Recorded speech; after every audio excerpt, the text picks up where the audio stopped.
Good morning everyone. Ito po ang inyong lingkod, si Pastor Ruel Camya po, mula po dito sa Winnipeg, Manitoba, Canada, para po sa ating pag-aaral ng salita ng Diyos ngayon pong umaga. Welcome po sa Tinig ng Pag-asa. Sa araw pong ito mga kapatid, patuloy po tayo sa ating serye in regards to human relationship. Ang ating pong pag-aaral ay about the family, marriage, and human relationship. Kaya kung pamilyar po kayo sa Tinig ng Pag-asa, ay alam nyo po yung ating tinatalakay na series. Kung bago lamang naman po kayo, maaari nyo pong balikan yung ating mga pag-aaral. Mag-follow lang po kayo sa aking Facebook account o kaya naman ay yung ating YouTube channel. Meron po tayong YouTube channel, yung Tinig ng Pag-asa, na maaari nyo pong puntahan sa YouTube at makikita po ninyo roon ang lahat ng mga videos na atin pong ipinopost daily. So, ang atin pong pag-aaral ngayong umaga ay pinamagatan po nating ingredients of a successful marriage. Ayan. So, meron po naman palang mga bagay na pwede nating idagdag para mapasarap ang ating buhay pagsasama. Alam niyo po mga kapatid, kung kayo'y kusinero, ako po ay mahilig magluto, ang isa sa sikreto ng mahusay na kusiner daw ay yung napapasarap kahit kulang ang rekado. Well, siguro nga po, pero kapag ikaw ay magluluto talaga ng isang putahe, mas nire-require natin na sana kumpleto yung rekado. Kasi kapag kumpleto ay mas masarap, hindi po ba? Lalo na po kung magpapaksiw ka, halimbawa paksiw na bangus, syempre importante sa paksiw na bangus ay yung bangus. Hindi naman pwedeng paksiw na bangus pag walang bangus. So, tapos lalagyan mo yun ng suka, lalagyan mo ng luya. Ayan. So, yan po yung mga ingredients yan. Asin, pagkatapos po tubig, tapos papakuluan mo ngayon yun. Hindi po ba? So, iba-iba paraan. May siling haba. Yung po yung mga nilalagay sa paksiw. Yung iba naglalagay pa ng sibuyas at bawang. So anyway, so the more ingredients at kompleto yung ingredients, lalong nagiging masarap ito. Sa buhay pag-aasawa, kapag kulang yung mga ingredients na atin pong pag-uusapan ngayon, nagiging maasim, nagiging hindi masarap yung relasyon ng pag-aasawa. Alam niyo po, marriage contract is in essence the establishing of a covenant between two people. Yung po yun yung pong marriage o yung pag-aasawa, yung kasal, ay contract in essence, the establishing of a covenant between two people. At ang basihan po nito ay ang Diyos, kasi ang Diyos po ang nagtadhana ng pag-aasawa. At kung titingnan po natin, kung meron tayong magandang pagbabasihan kung papaano ba makipag-ugnayan sa isa't isa, sa ating kapwa, sa ating asawa, ay titingnan natin ang halimbawa ng Diyos. Paano ba ang Diyos makipagkontrata? If you are going to look at the scripture, God is a covenant God. God is a covenant God. Ang Diyos ay nakikipagkasal. Alam niyo po ba yon? God's covenant with man is often interpreted as a marriage covenant. Sa Biblia po, meron pong talata, if you are familiar with it, kindly join me in reading Ezekiel chapter 16. Napuntahan po natin itong verse na ito. Ezekiel chapter 16. And I would like to recommend you to read the entire chapter. The whole chapter of Ezekiel 16. Kasi dito po ay binabanggit ng sumulat ng Ezekiel na ang Diyos ay nakipagkasal, nakipag-isa, nakipag-covenant sa bansang Israel. At yung Jerusalem na binabanggit po dito sa talata ng Ezekiel chapter 16 ay ang iniibig ng Diyos bilang kanyang mahal na asawa. Subalit ang Israel na kanyang piniling asawa ay naging prostitute. Naging, kumbaga, malikot na babae kung saan-saan siya nakikipatol. Kung babasahin niyo po yung Ezekiel 16 at titingnan ninyo yung ugnayan ng Diyos bilang asawa ng kanyang piniling bayan. Makikita niyo po kung gaano kataksil ang pinili ng Diyos na babaeng ito para kanyang pakasalan. Pero sa 16 verse 8, ano sabi? Later I passed by, and when I look at you, and saw that you were old enough for love. Ibig sabihin, tumanda ka na, no? Pinagpakasal tayo, inibig kita, pero sa kabila nun, sumama ka sa iba, nangalo niya ka, kung sino-sino sinamahan mo. Pero darating yung panahon, tatanda ka na. At ang sabi diyan ng Diyos, I passed by, and when I look at you and saw you were old enough for love, I spread the corner of my garment over you and covered your naked body. Inibig kita nung ika'y nasa tamang gulang na, inibig kita, kinuha kita, I gave you my solemn oath and entered into a covenant with you, declares the sovereign Lord, and you became mine. So, yan yung kumbaga, yung Diyos, yung kasintahang lalaki, kinuha niya ang Israel. Pero gaya ng binanggit ko, if you are going to read Ezekiel 16, tumalikod yung bayang yan, nagmatigas ang kanyang puso, ang nangyari po ay nangalo niya siya sa Diyos, pumatol siya sa iba't ibang mga Diyos. Pero makikita po natin sa verse 20. Ano po ang nangyari sa verse 60? Sa Ezekiel 16:16 sabi, Yet I will remember the covenant I made with you in the days of your youth, and I will establish an everlasting covenant with you. Tingnan po natin, at kaya ko po binanggit ang mga talatang ito para ipakita ang walang hanggang pakikipag-ugnayan ng Diyos sa kanyang minamahal. Ganito po yung layunin ng Diyos kapag siya ay nakipagkasundo. Yung covenant ng Diyos ay ipinakikitang matibay at hindi niya pinuputol. Kung dito ay kinukumpara ng Diyos ang marital relationship ng mag-asawa, dapat ganun din natin tinitingnan ang kasagraduhan nito. Mga kapatid, again, I would like to remind you to read Ezekiel 16 at makikita niyo po ang binabanggit ko. So, ito po yung unang katotohanan na nais kong ating makita. When God entered His covenant with man, this covenant was based on certain character qualities within God Himself that made such covenant possible. Pag ang Diyos ay nakipagkasundo, gumawa ng ugnayan at nakipagtipan, nakabase yung tipan ng Diyos na yon sa karakter ng Diyos. Anong ibig sabihin? Kung ang karakter ng Diyos ay pag-ibig, kasama sa tipan ang pag-ibig. Kung ang karakter ng Diyos ay mercy, kasama sa tipan ang mercy. Kung kasama yung forgiveness, kasama yung forgiveness sa tipan. Anong ibig sabihin? All the attributes of God, those character of God, kasama yon sa kanyang covenant. So, ibig sabihin, God doesn't take this covenant lightly. Kasi nakataya doon yung karakter niya. Pag sinira niya yung covenant, sino po ang nababaliwala? Sino ang nasisira? Sino po, mga kapatid, ang mahusgahan? Di ba yung Diyos na gumawa ng covenant? Ang Diyos na ito, hindi siya maninira ng covenant, hindi siya sinungaling sa kanyang mga pangako, siya po ay tagapagpatupad ng kanyang mga sinabi. Walang kasinungalingan sa Diyos. Malayong-malayo ito sa mga covenant relationship ng tao. Malayong-malayo ito sa nakikita natin sa ngayon na relasyon ng tao sa kanyang asawa. Kaya nga po, mga kapatid, sagrado yung kasal kasi covenant between the two of you, comparable dapat yon sa covenant ng Diyos sa tao. Na kung ang Diyos, kung gumagawa ng covenant, hindi niya pinuputol, dapat ganun din kayong mag-asawa. Dapat ganun din tayo mag-asawa. Na yung covenant na yon ay panatiliin nating sagrado.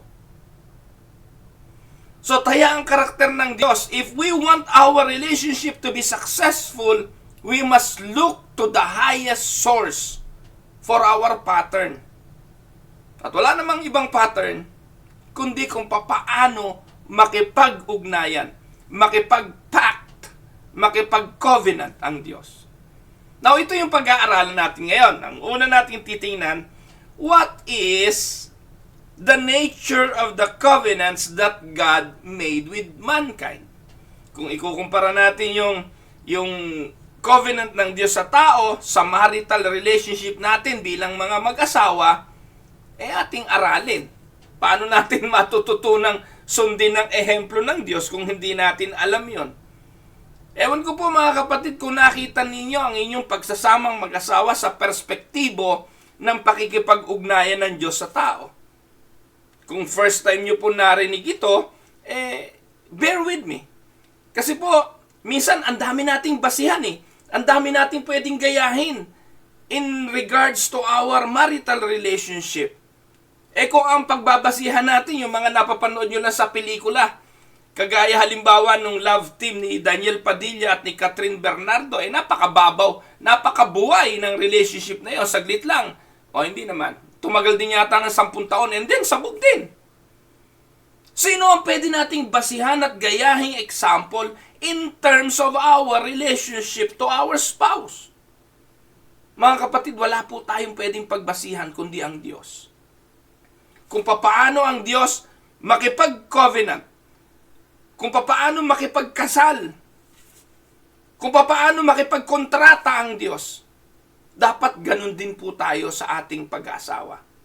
Now, looking at the nature of the covenant that God made with mankind, ano ang ating makikita? Una, the covenants that God made with man were very serious in God's mind. So dapat ganun din ang marital relationship. Hindi ito for convenience, hindi ito para sa pakinabang, hindi ito para lang maging permanent resident sa isang bansa, pakakasal ka doon para ka makakuha ng PR. Maraming gumagawa niyan. Sa Amerika, yung mga tinatawag na fiancé visa. Pupunta sa Amerika, 90 days fiancé visa, tapos 90 days lang, kasalan na, di ba? O kaya naman, dito sa Canada, meron din gumagawa niyan dito, mga tourist na naghahanap ng mapapangasawa, ang nasa isipan ay hindi ang seriousness of the covenant of marriage, kundi ang ang pakinabang sa mga bagay na gustong mapakinabangan. Yung mga kumukuha ng AFAM, hindi po ako, take note, hindi po ako against dyan. Alam niyo naman yung mga AFAM, no? A foreigner arrive in Manila. Pupunta po sila sa Pilipinas, dadampot na lang kahit sino doon, papakasalan, yun namang mga Filipina, naku po, Diyos ko naman, minsan naman maglagay naman tayo ng konting kahihiyan sa ating sarili, sa ating pamilya, hintayin naman natin na tayo ligawan muna ng saglit. No? Minsan hindi na. Pagtagpo sa airport, that's it. Diretso na po kung saan. No? Ganun po ang nangyayari. At hindi po dahil doon sa seryosong nasa isipan ay ang pakikipag-asawa. Pero ang Diyos, when God made a covenant with man, ito ay seryosong nasa isipan ng ating Diyos. When God makes a covenant, He has no intention of breaking that covenant. But He intends for it to be everlasting. Meron ba kayo nababalitaan? Halimbawa, pupunta sa Amerika, may pamilya, may asawa sa Pilipinas, para siya'y maging permanent, i-divorce yung asawa sa Pilipinas. Kunwari, divorce na tayo, magpapakasal sa Amerika, pag sila'y naging mag-asawa na, hindi naman totoo, yung tawag doon? Marriage for agreement na pag na-PR, babayaran yung babae o babayaran yung lalaki para makakuha lang ng papel. Pagkatapos maghihiwalay, magdidiborsyo, kukunin yung asawa sa Pilipinas. Alam nyo, you make your life miserable by doing that. Alam ninyo na hindi yun uubra. Alam ninyo na maaring makalusot yun sa batas ng mundo, sa mata ng tao, pero sa mata ng Diyos, ito ay napakalaking kawalanghiyaan sa Diyos. Para lang sa convenience, papasukin ninyo ang isang larangang hindi nais ng Diyos. When God makes a covenant, He has no intention. Walang pagputol yon. Ang putol lang nun, mga kapatid, kapag patay na. That is the bond of marriage. Ano po ang sabi ng Genesis 17:7-8? And I will establish my covenant between me and you and your descendants after you in their generation for an everlasting covenant. Alam niyo ba yung word na everlasting? Hindi po yan yung isinasabit na galing Baguio na bulaklak. No. Everlasting, to be God to you and your descendants after you. Also, I give you and your descendants after you the land in which you are a stranger, all the land of Canaan as an everlasting possession, and I will be their God. So that is God's covenant to His people. Tinupad yan ng Diyos at tutuparin pa yan ng Diyos kung meron pang hindi natutupad. Numbers chapter 23 verse 19, God is not a man that He should lie, nor a son of man that He should repent. Has He said, and He will not do? Or has He spoken, and will He not make it good? Ang linaw niyan ang Diyos ay hindi tao para magsinungaling. Ganun po siya makipagkasundo. Ganun po siya makipagtipan. Sa Judges chapter 2 verse 1, then the angel of the Lord came up from Gilgal to Bochim and said, I led you up from Egypt and brought you to the land of which I swore to your fathers. And I said, I will never break my covenant with you. At meron po tayong paboritong talata sa Bible, sa New Testament, Hebrews 13:5, for He Himself has said, I will never leave you nor forsake you. Ganun kaseryoso, mga kapatid, ang covenant relationship sa Diyos. And God instruct us also to never take a vows lightly either. So ang nais ng Diyos, seryosohin din natin ang ating mga pangako. Kaya nga sinasabi ng Diyos, huwag kayong mangangako, ni ang bukas huwag niyong ipapangako kung hindi niyo kayang gawin. Ano po sabi ng Ecclesiastes 5:4-6? When you make a vow to God, gawin mo agad, do not delay to fulfill it. He has no pleasure in fools. Fulfill your vow. It is better not to make a vow than to make one and not fulfill it. Do not let your mouth lead you into sin, and do not protest to the temple messenger. My vow was a mistake. Why should God be angry at what you say and destroy the work of your hands? So alam niyo po, mga kapatid, yung binabanggit na vow dyan, that includes the marriage vow. Kaya nga, ito po ang katotohanan kung wala kang asawa ngayon, blessed ka. Kasi kung may asawa ka at hindi mo naman tinutupad yung sumpa mo, yung pangako mo, ang sabi ng Diyos maigi pang hindi ka na nag-asawa. Maigi pa yung hindi ka pa sumpa-sumpa kasi hindi mo naman ginagawa. Kaya mga kapatid, ito po yung unang pinakamagandang evaluation natin bilang mga may asawa. Ikaw na nakikinig sa akin, kung may asawa ka ngayon, kumusta yung isinumpa-sumpa mo nung panahong ikinakasal kayo? Ginagawa mo ba? Siguro katwiran mo, pastor, binasa ko lang naman nag-repeat after me lang ako dun sa pastor. No. Ano sabi ng pastor? Ako, si ganito, nangangako sa harapan ng Diyos at sa harapan ng mga tao. Tapos uulitin mo, ako, si ganito, nangangako sa harapan ng Diyos at ng mga tao. Kaya ako sa kasal, ayoko nang repeat after me. Kung hindi mo magawa na sabihin spontaneously yung pangako mo, isa lang ibig sabihin nun, wala sa isipan mo yon, wala sa puso mo yon. Hindi ka handang mag-asawa. Kasi ang dahilan kung bakit ka mag-aasawa, dapat buo na sa isipan mo kung anong layunin at iyon ang ipapangako mo. Tama?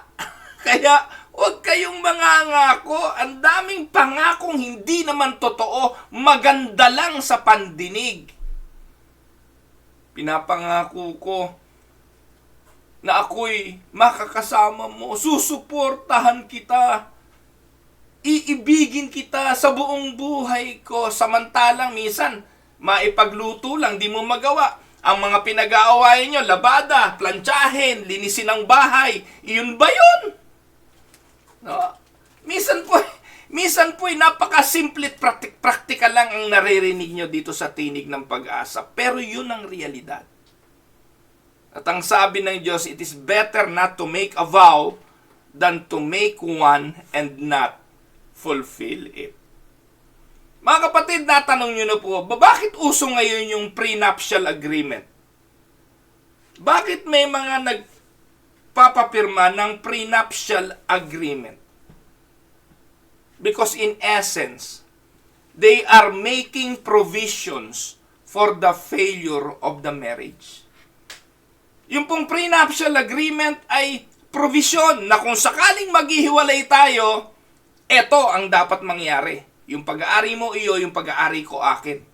Kaya kung may 3 salawal ka, nung tayo'y nag-asawa, 3 salawal lang ang dadalahin mo pag tayo'y naghihiwalay. Kasama sa prenuptial yan. Alam nyo, most prenuptial agreement ay ginagawa kailan? Kapag pangalawang kasal na eh. Kaya meron, usually ganun, ano? Maliban na lang siguro kung talagang sino ba yung mga nag-prenup? Yung mga mayayaman, mga artista, yun yung mga nagpiprenup eh. Pero common yan sa mga second marriage. Kasi may pinoproteksyon na sila. Halimbawa, si Pedro, namatay na yung kanyang asawa. Ngayon 60 years old na siya. Tapos may mga anak siya. Marami siyang kayamanan. Nakakuha siya ng isang magandang batang-bata. So ano sasabihin ng mga anak? Sige, daddy, papayagan ka namin mag-asawa pero may kasunduan. Ano yung kasunduan? Una, magpakapon ka. Magpapakapon pa para hindi ka na magkaanak. So para kami-kami na lang ang maghahati ng mga ari-arian mo, wag ka na magdagdag. Something like that. May kilala po akong ganun eh. No? Pinakapon ng mga anak para hindi na madagdagan yung kanyang anak. No? Mayaman, so kasunduan, no? Sige. Baka makadagdag ka pa ng anak, madagdagan pa kami, pinakapon. No? Sorry for the term, pero ano ba yung vasectomy? Pinavasectomy ng mga anak. Di po ba?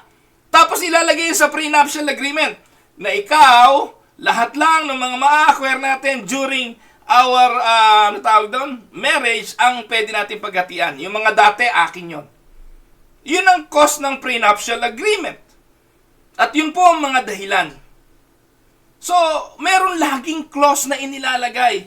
Provision na kung sakaling ma-dissolve tong marriage na ito, dahil nandun nga sa paniniwala na pwede itong magiba, pwede itong mawasak, dahil wala sa isipan yung lifetime commitment at lifetime covenant, lalagyan nila ng agreement, prenuptial.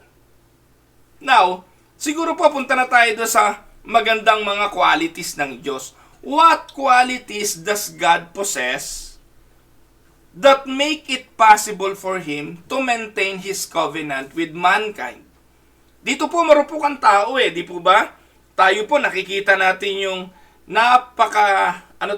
volatile, napakarupok na mga pangako ng tao.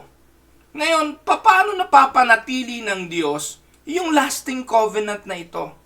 Paano na-maintain ng Diyos yung hindi nalalagot na kanyang mga ipinangako? There are certain qualities that are part of God's nature that make covenant commitment possible.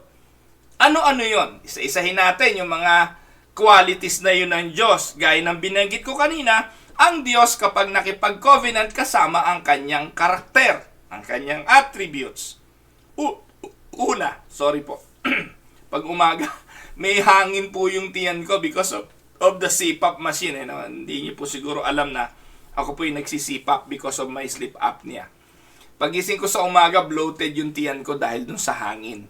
So anyway, ano po yung mga karakter na yon? Una, yung tinatawag na the love of God. Deuteronomy 7:6-8. For you are a holy people to the Lord your God. The Lord your God has chosen you to be a people for Himself, a special treasure above all the peoples on the face of the earth. The Lord did not set His love on you, nor choose you, because you were more in number than any other people. For you were the least of all peoples. But because the Lord loves you, and because He would keep the oath which He swore to your fathers, the Lord has brought you out with a mighty hand, and redeemed you from the house of bondage, from the hand of Pharaoh, king of Egypt. Ang binabanggit dito ay yung covenant relationship ng Diyos sa kanyang piniling bayan, ang bansang Israel. At sinasabi rito, pinili kita hindi dahil malakas ka, pinili kita hindi dahil sayo, pinili kita dahil mahal kita, at I would like to keep my oath na aking ipinangako sa iyong ama. So, nakita niyo po mga kapatid, God is never motivated by self-interest or selfishness. But He chose to enter into covenant relationship because of what? Dahil sa pakinabang? Dahil sa PR, magiging permanent resident? Dahil sa kayamanan, kaya nagpapakasal dahil tutugon sa pangangailangan at ng pamilya para makaahon sa hirap? Nakakalungkot, minsan tuksuhan na kapag ang isang Filipina nakakuha ng AFAM, ang laging inilalagay na caption, meron na namang isang kababayan ang nakaahon sa kahirapan. Diba? Nakakalungkot kasi iyon ang nasa isipan. Hindi dahil sa pag-ibig, kundi dahil sa pakinabang sa material. Pero hindi ganun. God is never motivated by self-interest. Pero most of the time, yung marital union ng tao sa panahon ngayon, ganun ang iniisip. May isang pastora nga na nagsesermon, ang sinabi, huwag kang mag-aasawa ng pedicab driver o ng tricycle driver. Yun lang bang katapat mo? Kasi ang nasa isipan, ang mindset na itinuturo nitong pastorang ito sa kanyang mga miyembro, hanapin mo yung mga mayaman, yung mga, hindi ba? Tapos sasabihin, mindset. Manifest. Yan ang uso ngayon eh, mga manifesting. Kung ano yung sasabihin mo, kung ano yung ma-manifest mo, yun ang dapat mangyari. Mga kapatid, dapat sa pag-aasawa, ang nangingibabaw ay ang pag-ibig.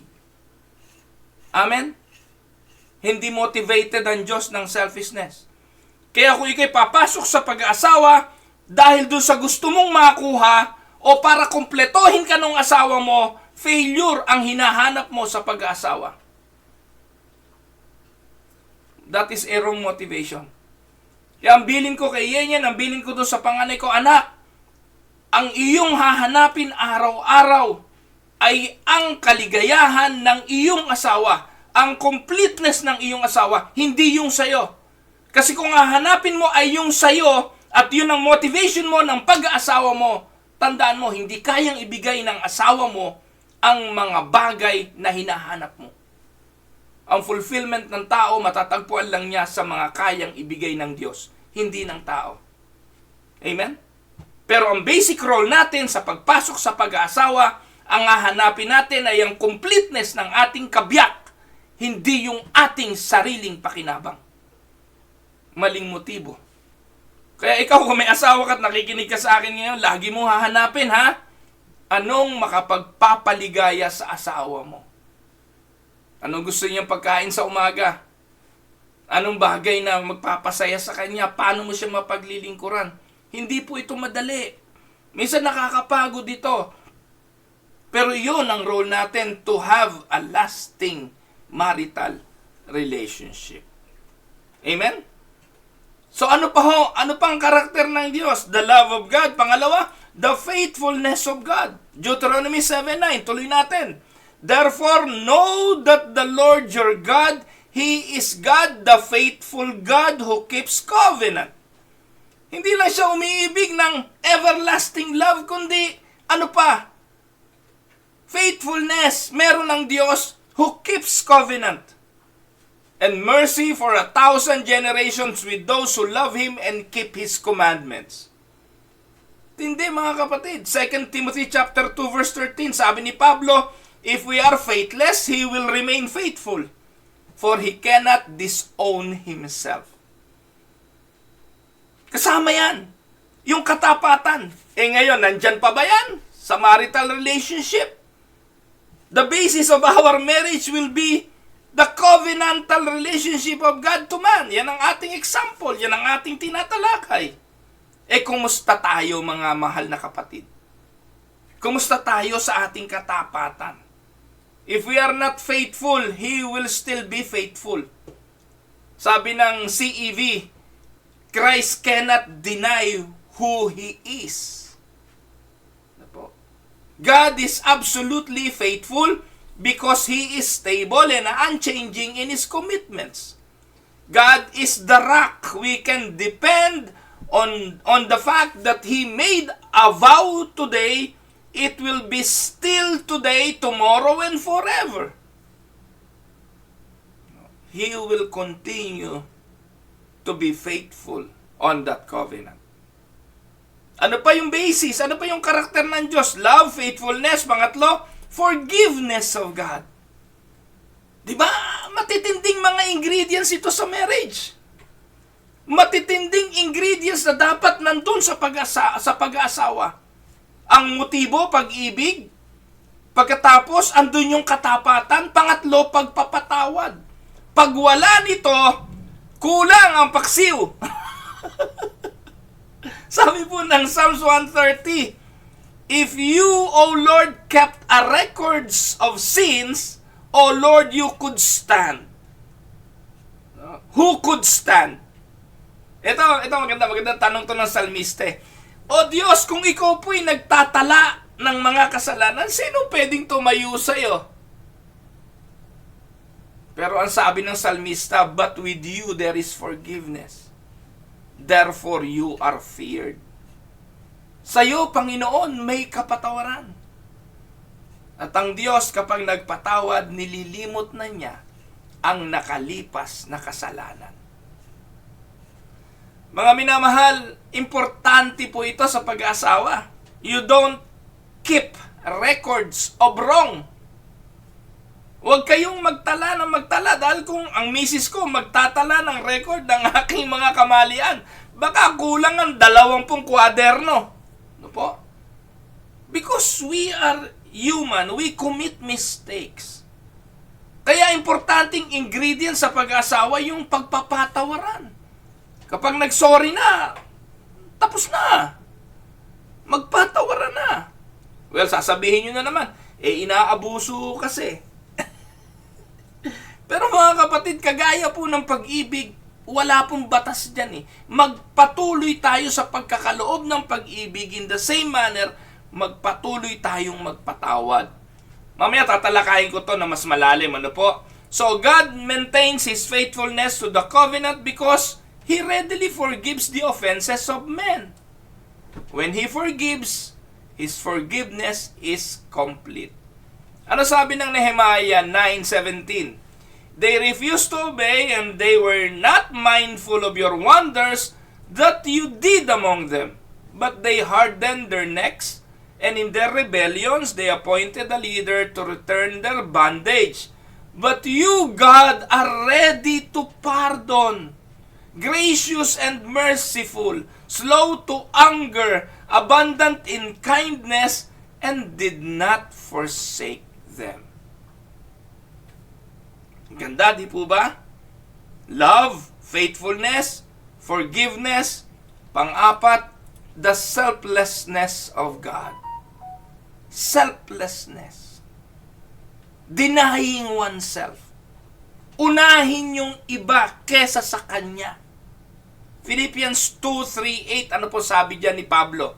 Do nothing out of selfish ambition or vain conceit, but in humility consider others better than yourselves. Each of you should look not only to your own interest, but also to the interest of others. Tapos binanggit sa verse 5, your attitude should be the same as that of Christ. Ano ba ang Panginoong Hesukristo? Who being in very nature God, did not consider equality with God. Nakuha niyo po? That is selfishness. He humbled himself. He made himself in human likeness. And being found in appearance of a man, he humbled himself, became obedient to death. Mga minamahal na mga kapatid, that is selflessness. God loved the world so much, He gave Himself as a sacrifice. Susunod po, letter E, the merciful kindness of God. That is also an ingredient of the covenant God made to human. Kaya lasting yung covenant na yun eh. Kasi ang basis nito, habag, kabutihan. Ngayon, lagi nga po sa pag-aasawang naisin makaisa. Makalamang. Pero dito po, dapat sa marital covenant, nandun yung mercy, yung kindness. Sabi ng Psalms 86:15, but you, O Lord, are God full of compassion, and gracious, long-suffering, and abundant in mercy and truth. In the book of Micah, chapter 7, verse 18 to 20, who is a God like you, pardoning iniquity and passing over the transgression of the remnant of His heritage. He does not retain His anger forever because He delights in mercy. Yan ang karakter ng Diyos. At yung karakter na yan, kasama sa kanyang pakikipagtipan. Ikaw kapatid, huwag kang mag-aasawa pag hindi ka mahabagin. Huwag kang mag-aasawa pag hindi ka kind. Ngayon, ikaw naman babae o ikaw lalaki, huwag kang hahanap ng hindi mahabagin at huwag kang hahanap ng hindi mabait. Nakuha niyo po mga kapatid. Kasi importanteng ingredients yan sa pag-aasawa. God is full of mercy and is able to feel sympathy with those He has created. His mercy is manifest in that He never gives up on us when we fail. And He continually punishes us less than our sins deserves. Amen? Tandaan nyo mga kapatid, pag sa simula pa lang, ang tawag natin doon ngayon sa panahon natin ng mga Gen Z, ang tawag nila red flag. Ang dami mo nang nakikitang red flag. Tapos, babanat ka pa rin. Yun nga, medyo meron ng kindness at mercy. Minsan, ang hirap pa rin magsama. Lalo na yung wala niyan. Barumbado, bastos. Kita naman yan Walang paggalang sa magulang mo. No? Walang respeto. Aakyat ng ligaw, sa kalye ka lang nililigawan. Red flag na yung mga yan. Kaso ngayon, di na nga uso yung inaakyat sa bahay ng ligaw Hindi na nga uso yung pinupuntahan at dinadalaw sa bahay. Nagtatagpo na lang sa labas. Ganyan na po relasyon ngayon At sasabihin ng mga Gen Z, old-fashioned. Bahala na ho kayo kung anong pananaw ninyo. But what I am discussing here is a covenant of marriage. At ang Diyos, kapag nakipagtipan, kasama yung mga karakter na ito. Now, puntahan na po natin yung sa parte natin. How are these same qualities to be manifested in the keeping of our marriage vows? So, binanggit ko na po kanina yung iba, habang binabanggit ko yung karakter ng Diyos, inire-relate ko na sa ating marital relationship. Pero himayin natin. For the sake of our studies, maaga pa naman, nakaka-39 minutes pa lang ako. Papaano natin maisasama o magmamanifest ang mga qualities na ito sa ating marriage vows? A. The love of God must be the basis or the base of every marriage. Kasi kung yung love lang natin, minsan ang definition natin ng love, feelings. Ang definition natin ng love, ang babaw. Yung love natin, walang pagsasakripisyo. Yung love natin, walang pagpapatawad. Yung love natin, hindi base doon sa mercy and forgiveness. Pero dito, makikita natin yung love dapat na ating pinaiiral ay ang klase ng love ng Diyos. Ito ang base ng ating pag-ibig. A man and a woman need more than physical attraction. They need a divine love to exist between them that is not based on eternal circumstances. And this love can only be found on God. Ano sabi ng 1 Peter 4:8? And above all things, have fervent love for one another, for love will cover a multitude of sins. Second, yung faithfulness. Faithfulness to each other must be the determined goal of both marriage partners. Kung ang Diyos tapat, dapat yan din ay nasa atin, yung katapatan na yan. To be faithful is to be loyal, constant, steadfast, and resolute. To be faithful is to give unswerving adherence to a person, to an oath, or to a promise. Amen? If there is ever any hint by either party that the marriage relationship is anything less than permanent, a time of crisis will bring certain failure. Tandaan ninyo, God's faithfulness extend to all facets of His relationship to man. Kaya, dapat tapat yung katapatan nag-ahari. Number 1 yung asawa mo. Kesa sa mga anak. Minsan, pag nagkaroon na ng anak, wala na. Ililipat yung allegiance mula sa asawa sa mga anak. Hindi ko sinasabing pabayaan niyo yung mga anak ninyo. Hindi ko sinasabing mahalin nyo less ang inyong mga anak. Pero ang sinasabi ko, dapat una ang asawa kesa mga anak. Kasi tandaan ninyo, wala kayong covenant sa mga anak ninyo. Aalis, lalayas, iiwanan kayo niyan. Kasi yun ang batas. Yun ang law. Iiwanan ng lalaki ang kanyang mga magulang, pupunta siya sa kanyang asawa, sila'y magiging isa. That is the law. Pero kayong mag-asawa, hindi kayo dapat maghihiwalay. Kaya pag ang asawa, babae man o lalaki, pinangibabaw na una ang mga anak, patay ang pagsasama. Ang faithfulness ninyo sa inyong dalawa. Amen? Yun ang biblical principle. Huwag niyong salaulain ang sinasabi ng Biblia.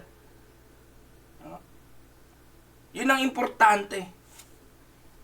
Ano pa? Forgiveness. Forgiveness must be an operating principle in a successful marriage. In the world's view, love means you never have to say you are sorry. God's view is just the opposite.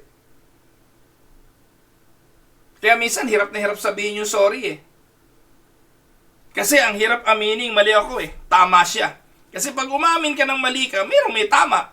May tama ka. Kaya ang hirap aminin nun. But the whole marriage relationship should be based on repentance and forgiveness. Bigyan natin ng konting diin yan. Ano ba ibig sabihin ng forgiveness? Forgiveness means to cancel, to pardon, or to release from debt. Ginagamit yung forgiveness sa pagkakautang eh. Pinapalaya na kita, wala ka ng utang, bayad na, cancel na.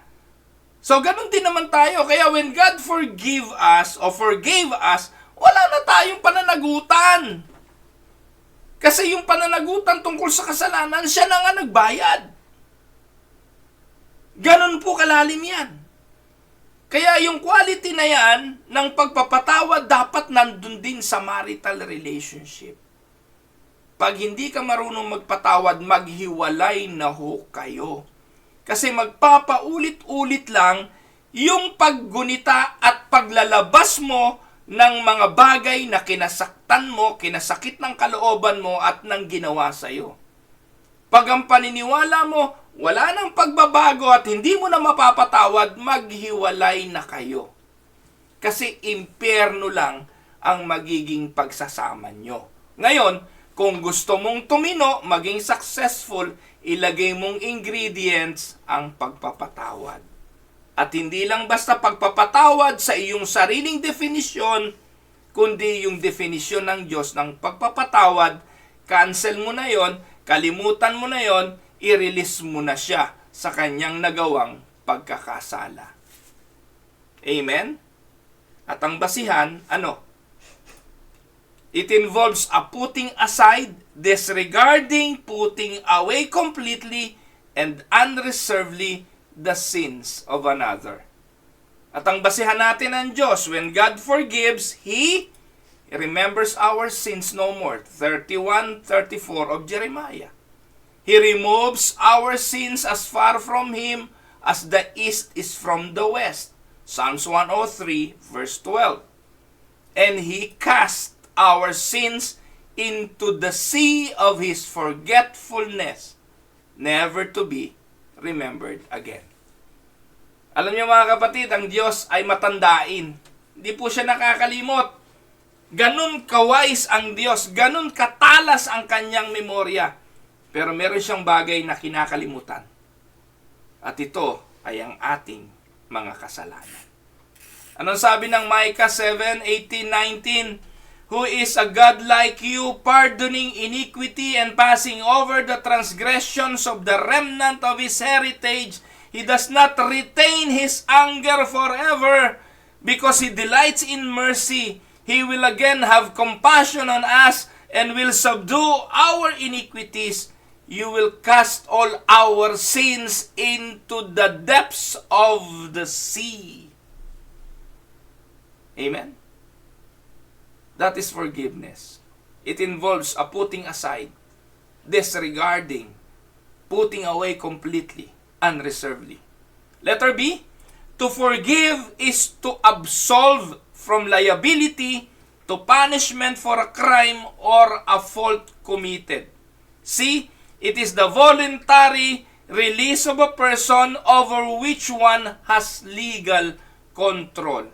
D, when God forgives, it does not mean that He temporarily suspend punishment which He may at some later time inflict.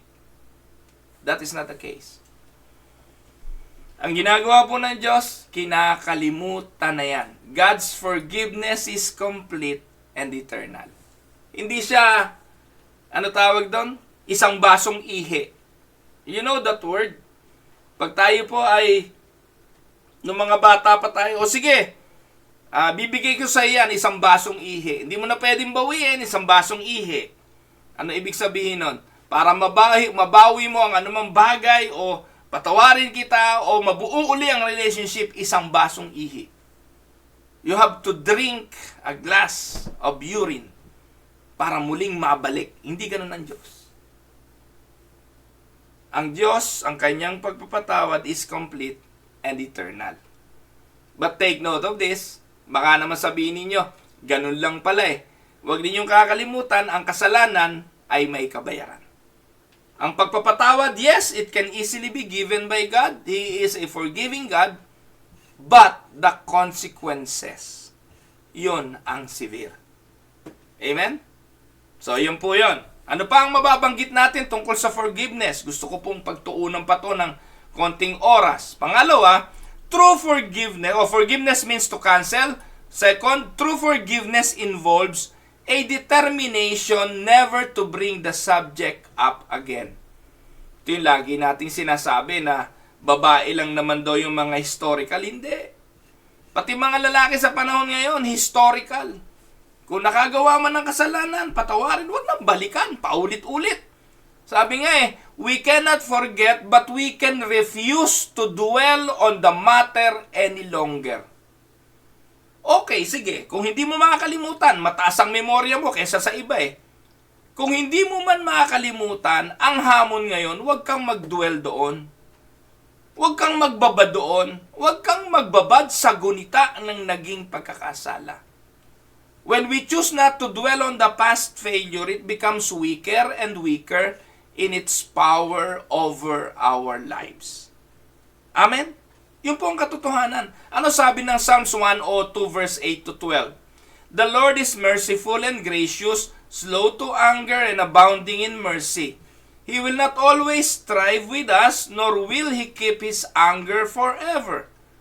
He has not dealt with us according to our sins, nor punish us according to our iniquities.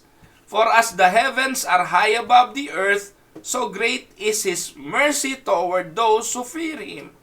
As far as the east from the west, so far has He removed our transgressions from us. Amen? So, forgiveness, true forgiveness involves the determination to never bring back the subject again. Amen? Forgiveness means to cancel, to pardon, to release. True forgiveness involves determination never to bring the subject up again. And third, forgiveness is a part of the duty of the believers. Basic Christian attitude. Kapag Kristiyano, dapat nagpapatawad. Sabi ng Matthew 18:21-22, si Pedro lumapit sa Panginoon. Sabi ni Peter, Lord, how often shall my brother sin against me and I forgive him? Up to 7 times?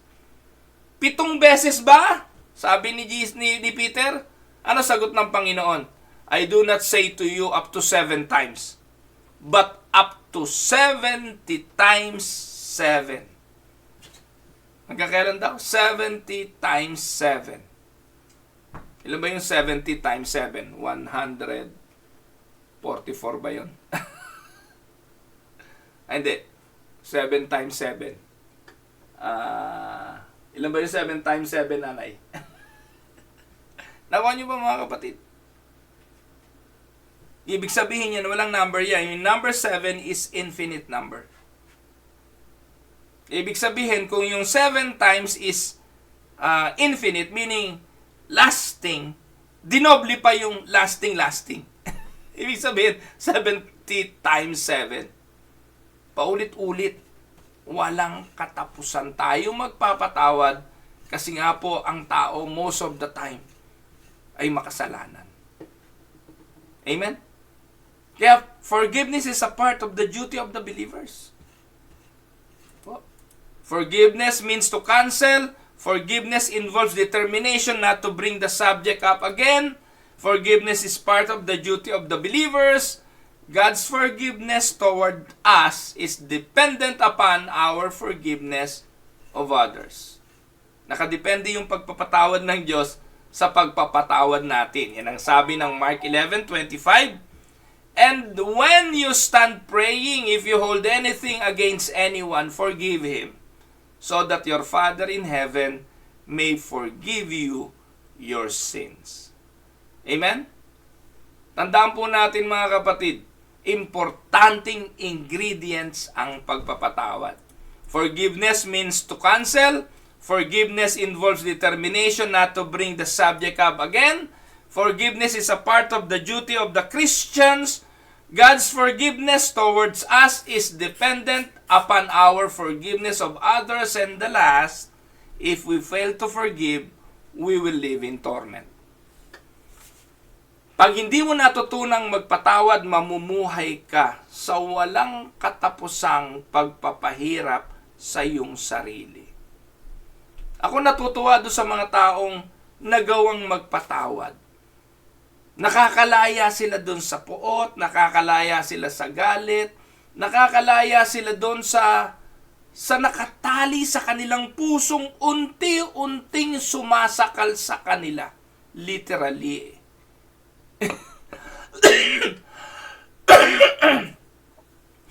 Kaya kapatid, mapalad tayo eh. Kung ikay anak ng Diyos, magagawa mo to. Kasi kung hindi ka anak ng Diyos, hindi mahirap kong gawin ito. At ito po ay isang tool na ibinibigay ng Diyos sa mananampalataya para makapamuhay ng may kapayapaan. Sabi ng Matthew 18:32 hanggang 35, the party who does not forgive will be the one who ends up paying the price. Laging ganun eh. Minsan naka-move on na yung nagkasala, pero yung pinagkasalanan, hindi maka-move on. Siya ang talo. Di po ba unfair? Unfair na ikaw na hanggang ngayon ngit-ngit na ngit-ngit. Ikaw hanggang ngayon bigat na bigat. Samantalang yung gumawa ng kasalanan sa'yo, nagkakaraoke pa. Di po ba? Maligaya siya. Di ba unfair yun? So para makalaya ka, i-release mo na. Take note, hindi kailangan maging magkaibigan kayo uli. Ako, ang dami kong ganun. Mga tao sa buhay ko, nakagawa ng mga kalokohan sa buhay ko, pinatawad ko na sila. Dahil kung hindi, every time makikita ko sila, gusto ko silang sakalin. Pero hindi. Pinalaya ko na sila sa Panginoon, nirelease ko yung forgiveness, pero hindi ko na sila mga kaibigan.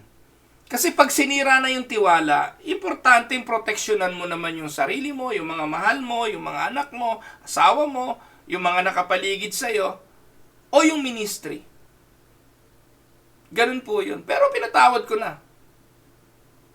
Kasi, kung hindi mo gagawin, you will live in torment. Amen?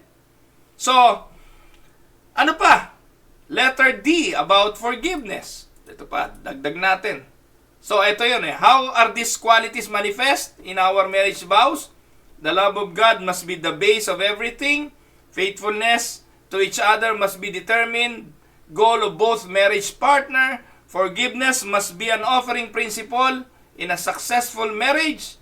Selflessness must be in the heart of each marriage partner. Importante ito. Letter D na ito. Selflessness. Di ba yung Diyos?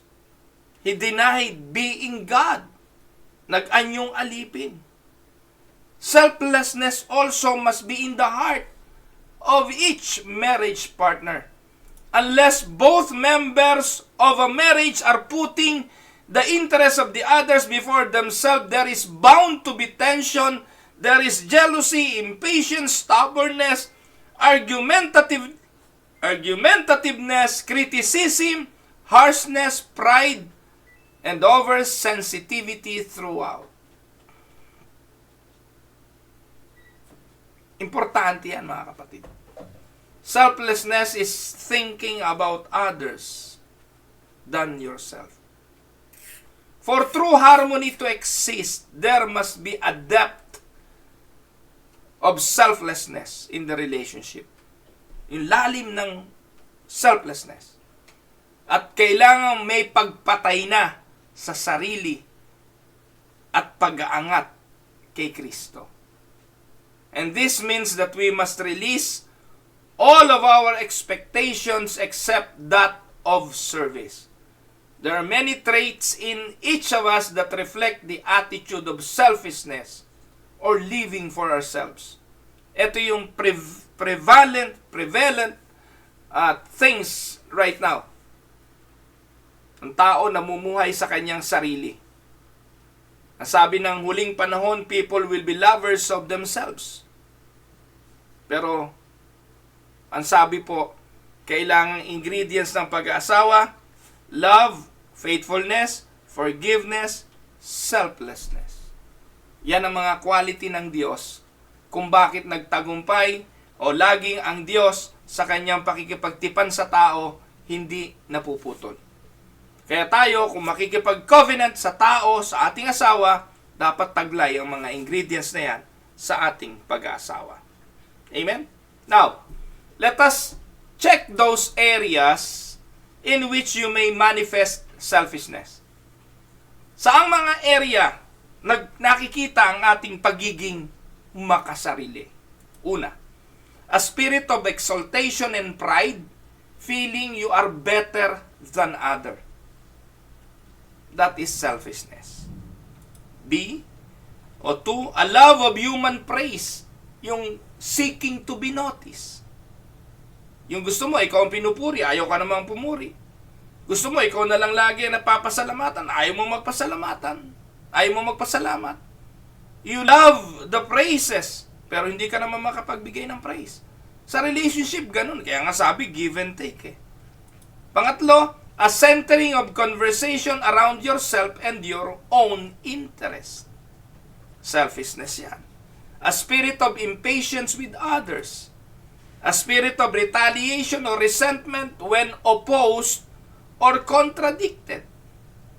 6. A tendency to criticize and pick flaws when the other has been successful. And the last, a jealous disposition and a secret spirit of envy. Kapatid, ikaw at ang iyong asawa ay isa. Pinag-isa. Pagkatapos maghahari yung inggitan, kanino ka nainggit? Sa sarili mo? Iisa na nga kayo. Kaya yung jealousy, hindi dapat naghahari yan sa mag-asawa eh. Yung selos, yung inggit. Pag napopromote yung asawa mo, nainggit ka. Tumataas ang sweldo ng asawa mo, naiinis ka. Hindi ba dapat mag-rejoice? Dapat ikagalak? Ano pa mga kapatid ang ingredients? So, last na po ito. Diba? Ito yung mga ingredients. Love of God, faithfulness to each other, forgiveness, selflessness, at letter E, merciful kindness must exist in abundance in marriage. There are many opportunities in marriage to manifest merciful kindness. If we are unmerciful with our spouse, we cannot expect God to be merciful with us. Tama po ba? So, tingnan natin. Mercy loves when love is not deserved. That's mercy. Mercy loves when love is not deserved. Mercy reaches out to rescue from danger. Mercy stands alongside in times of trouble, even though we brought the trouble on ourselves. For mercy has compassion on those in misery, and mercy punishes less than sins deserve.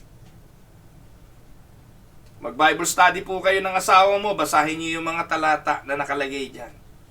Basahin niyo yung mga verses and look at those verses on mercy. Tandaan po ninyo, because the qualities of love, faithfulness, forgiveness, selflessness, and mercy abound in God, God is able to keep commandment with His people in spite of their many failings.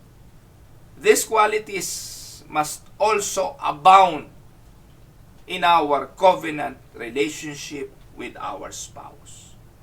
Amen? Now, huli na po ito. Huling tanong. What are some key ingredients to be added to our marriage relationship to help get the most out of it? Binanggit ko na po yung marami kanina. Ito po, huli na ito. And I would like to make an acronym na pwede nating maging ingredients pa sa ating covenant relationship with our spouse. Gamitin natin yung acronym na covenant. Okay? These key ingredients can be seen best in this acronym. Letter C. Unahin natin, letter C, commitment. So, commitment is a pledge to each other that regardless of circumstances, we are in this marriage together for life. So, yan po yung isa sa idagdag nating ingredients. You need to be committed to your wife. Umulan, bumagyo, anuman ang sirkumstansya, pangakong hindi kayo maghihiwalay. Letter O, ownership. Ownership in marriage, we recognize that we do not own ourselves, but that the ownership of our life is given to our spouse. God gave His life. John 3:16. For his spouse, the church. Kanino namatay si Jesus? Para ba sa lahat ng tao? Hindi. Alam na natin yan. Si Jesus ay namatay para sa kanyang bride. Si Jesus ay namatay para sa kanyang elect. Si Jesus ay namatay para sa church. Hanggang ngayon ba naman, di pa natin naiintindihan yon. Kung si Jesus namatay para sa lahat ng tao, di universalism yon. Yung John 3:16, na for whosoever believe, ay iyon ang kanyang mga elect. And He died for them. Bakit? Kasi yung asawa, owner ka na ng iyong asawa. Your life is no longer yours. Kaya nga si Jesus ano sabi? Those who would like to follow me must deny themselves, carry their cross daily, and follow me. You must die to yourself because Christ will claim ownership to you as you claim ownership of Christ. Mahirap ba intindihin nyo? Kaya, noong linggo, ang sabi ko nga, yung mga asawa natin, di natin alam hanggang kailan natin kasama. Sa inyo yan. Samantalahin ninyo. Yung ginamit ko ng term, pagsamantalahan ninyo. Sorry, no? Alam ko na, itindihan nyo kung ano ibig kong sabihin. Let us grab every opportunity to claim ownership. In a positive way, hindi po pang-aalila o pang-aabuso yung ibig sabihin ng ownership. Letter B ng covenant. Veneration. Ano ibig sabihin yan? Veneration means that we treat each other with honor, with adoration, with reverence and respect as the weaker or treasured vessel. Kayo na po magbasa ng mga talata. Ano pa? Letter E. Earnest effort. Magbigay naman kayo ng effort. Ang relationship, tinatrabaho yan. Ang marital relationship, trabaho yan. Ano ba ibig sabihin ng earnest effort? In marriage, we recognize the necessity of both parties putting forth a sincere, genuine effort. Effort means work. To make certain things or certain the success of marriage, you need to work it out. Amen? Sorpresahin mo naman. Trabahuhin mo naman ang pag-aasawa.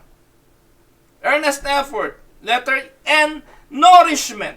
Naku, mahalaga yan. Pinapakain po yung pag-aasawa eh.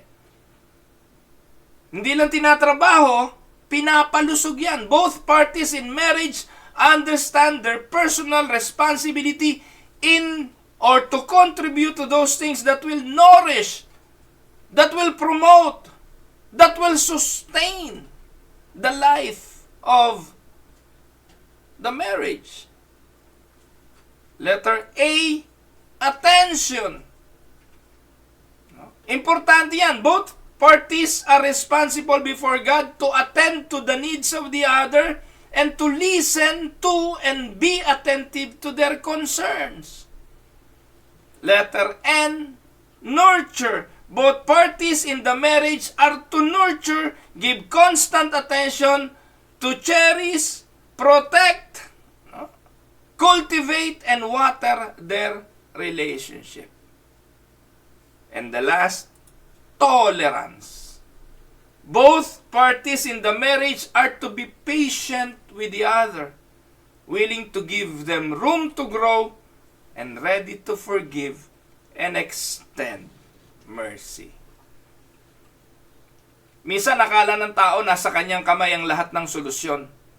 May nakausap po kami kahapon na lahat daw po ng bagay may solusyon. Tama naman po yun.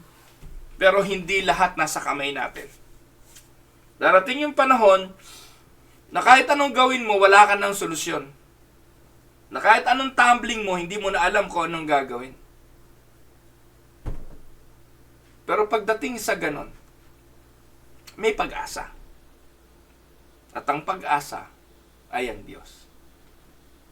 At kung mananatili ang mga ingredients na ito, na naandoon sa gitna ng ating relasyon bilang mag-asawa, naniniwala po ako, magtatagumpay ang buhay may asawa. Amen? So, purihin po ang Panginoon. Ito po ang inyong lingkod, si Pastor Ruel Camia po, mula po dito sa Winnipeg, Manitoba, Canada. Araw po ng Tuesday ngayon, para po sa Tinig ng Pag-asa. So, para doon po mga kapatid, sa mga nagnanais ng lecture na ito, pwede ko po ito ibigay sa inyo para gamitin ninyo sa inyong mga Bible studies. Pwede nyo ituro sa mga couples ministries, o kaya kunin nyo na. Kayo na lang po mag-jot down. Para may ginagawa naman kayo. Hindi ko naman kayo na-spoon feed na bibigay ko na lang sa inyo manuscript. Aralin na lang ninyo. Pwede nyo naman post, kopya. Okay, play nyo na lang tong video na ito para sa kanila. Makakatulong po ito ng malaki sa mga marriage, seminars na meron kayo sa church.